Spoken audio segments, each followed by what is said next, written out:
pessoal do 8º ano, tudo bem com vocês? Espero que estejam todos bem. Pronto, como vocês sabem, né, a gente está estudando a segunda unidade e o tema de hoje vai ser da Revolução ao período napoleônico. Vamos lá, primeiro, né, a gente vai entender o que é que estava acontecendo para que as pessoas se revoltassem com o governo francês. Né? A França, nesse período, ela estava vivendo um antigo regime. Era um governo em que o rei, né, em que o poder estava todo na mão do rei. Né? Era um governo que estava passando por uma crise gravíssima. Né? O clero e a nobreza, eles não pagavam impostos e as pessoas, nessa época, também passavam fome. Pois é, e a sociedade na França, como se encontrava? Né? A sociedade ela apresentava uma grande desigualdade, né, da população. Os privilegiados, né, eles ficavam na mão da minoria, né? A maioria era aquelas pessoas pobres. Os comerciantes eles não aguentavam mais os altos impostos cobrados pelo rei, né? E passando a criticar o antigo regime, porque eles não aceitavam o modo em que o rei absolutista cobrava esses impostos. Pois bem, no século XVIII, a sociedade ela era dividida em 3 estados. Vamos lá. Então, o primeiro estado era formado pelo clero. O segundo estado era formado pela nobreza. E o terceiro estado era formado pela burguesia e populares. Né? O clero e a nobreza, eles possuíam privilégios, né? Eram pessoas privilegiadas e viviam à custa do terceiro estado, que era quem sustentava o governo francês, ou seja, era quem sustentava o clero e a nobreza. Pois bem, os fatores financeiros e econômicos dessa crise, né? A vida de gastos e privilégios da nobreza, que era sendo sustentado pelos terceiros estados, o terceiro estado começou a questionar, né, como é que o clero e a nobreza, né, vivem de gastos e privilégios em meio a uma crise, né, em que a França se encontrava. Então eles começaram a questionar essas pessoas. Mas o rei ele não ligava, né? O rei ele não dava muito assunto a isso não. Então veio o estopim da Revolução, né? O fim, as pessoas não aguentavam mais. Então, em 1787, o rei Luís, né, XVI, convoca o clero e a nobreza, né, para uma assembleia para sugerir que eles, né, também pagassem impostos para tentar conter a crise. Ou seja, né, o rei ele convocou essas pessoas para poder também ajudar, né, e acabar com essa crise. O clero e a nobreza eles não concordavam, né, eles não queriam pagar seus impostos, porque eles não queriam perder seus privilégios.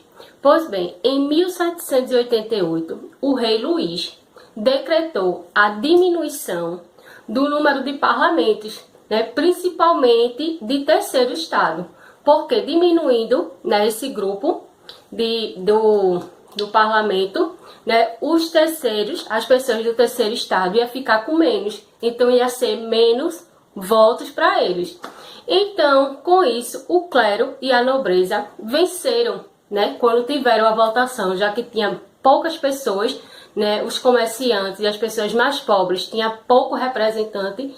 Eles começaram, né, eles acabaram perdendo essa eleição. E o terceiro estado, né, ele queria o voto, né, ele reivindicou que o voto fosse indivíduo, né, o voto de cada pessoa.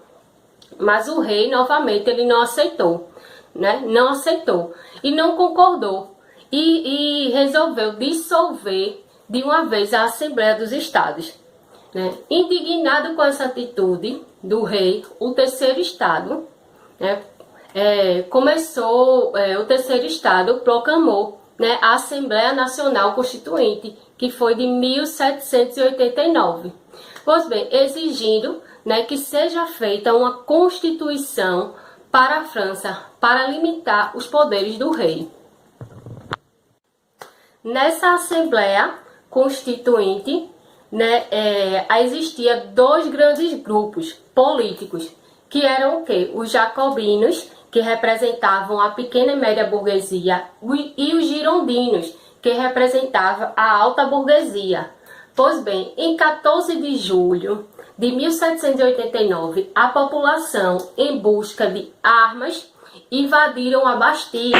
E o que é a Bastilha? É uma antiga prisão, né, que tinha pessoas que eram contra o rei. Então, a tomada da Bastilha simbolizou o fim da monarquia absolutista, né, o fim do poder na mão do rei. Então, devido ao acontecimento, os deputados acabaram, né, cedendo às pressões do terceiro estado, das pessoas mais pobres, e aprovando, né, a Declaração dos Direitos dos Homens e dos Cidadãos. Então, eles também, né, as pessoas mais pobres, iam ter o seu direito. E veio a Convenção Nacional. Pois bem, a Convenção Nacional, votada, né, pelo fim da monarquia e proclamação a Primeira República da França. Em 21 de janeiro de 1793, o rei Luís foi guilhotinado, né, após ter sido julgado e condenado por traição ao país. E veio também os diretórios. Né? O que são os diretórios? Em 1795, a Convenção, né, agora como os girondinos no poder, fez uma nova Constituição, chamada de Ano 3. Nela, o voto censitário foi restabelecido e o poder executivo passou a ser exercido pelos diretórios, formada por 5 membros eleitos pelos deputados.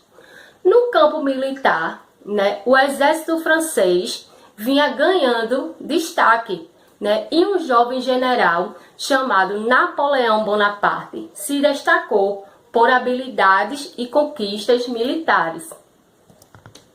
Vamos lá, pessoal, para a nossa segunda parte da nossa aula. Agora a gente vai falar sobre períodos napoleônicos.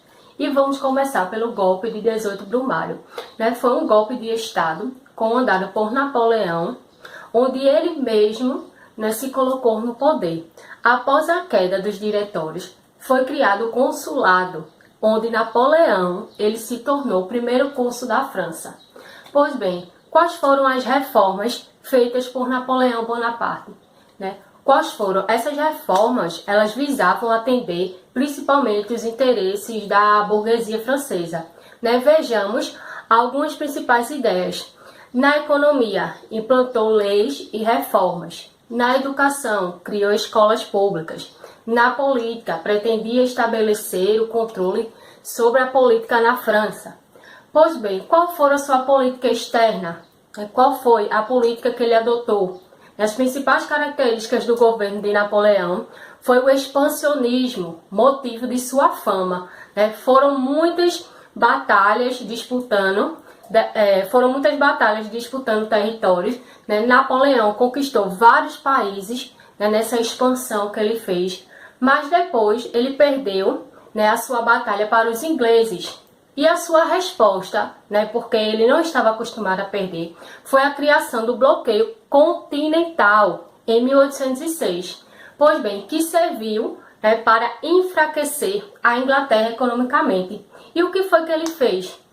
Porque ele não aceitava nunca perder. Então, o que foi que ele fez? Napoleão ele proibiu a comercialização com a Inglaterra, ou seja, ninguém podia comprar nada de navios ingleses, e nem poderia enviar matérias-primas, material para ele fazer lá o seu objeto. As pessoas eram proibidas e quem desobedecesse, o exército, poderia prender essas pessoas. O fim do período napoleônico.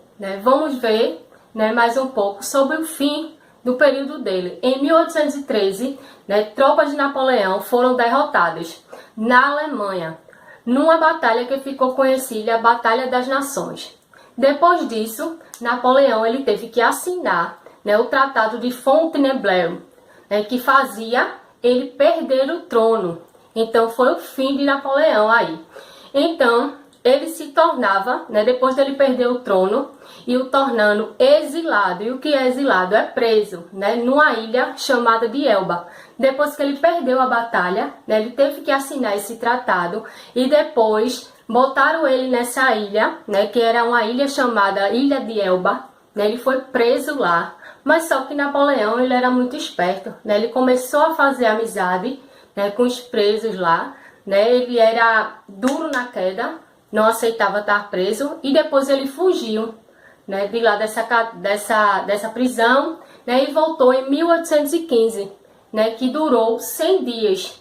Por isso veio o governo de quê? Governo dos 100 dias. Né? Mas a tentativa de volta, né, do Napoleão não deu muito certo, né, porque os países começaram a se revoltar quando viu que ele voltou. Né, e ficaram contra ele. Os países eles não aceitavam. E Napoleão ele foi derrotado de novo, só que agora definitivamente. E exilado novamente. Só que agora ele foi preso em outra ilha, né? Foi exilado em outra ilha, que é a Ilha de Santa Helena, onde permaneceu, né, até a sua morte em 1821.